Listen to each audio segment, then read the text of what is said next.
சென்னையை சேர்ந்த ஒரு ஃபேமிலி கடன் தொல்லையால் திருநெல்வேலி திசையன்விளை பக்கம் பார்த்தோம் அப்படின்னா, தன்னுடைய கார்ல அமர்ந்தபடியே தாய், தந்தை, மகன், மகள் 4 பேருமே பார்த்தீங்கன்னா தற்கொலை.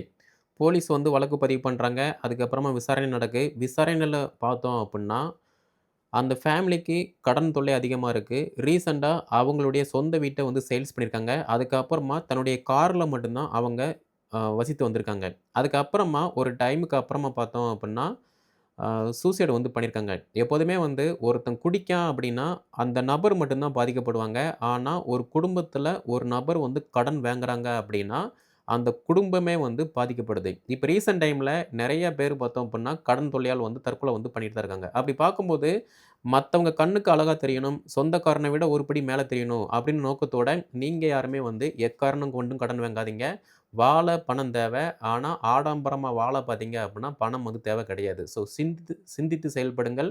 இத உங்களுடைய ஃப்ரெண்ட்ஸ் யாராவது கடன் வாங்குறாங்க அப்டின்னா, அவங்களுக்கு ஷேர் பண்ணுங்க.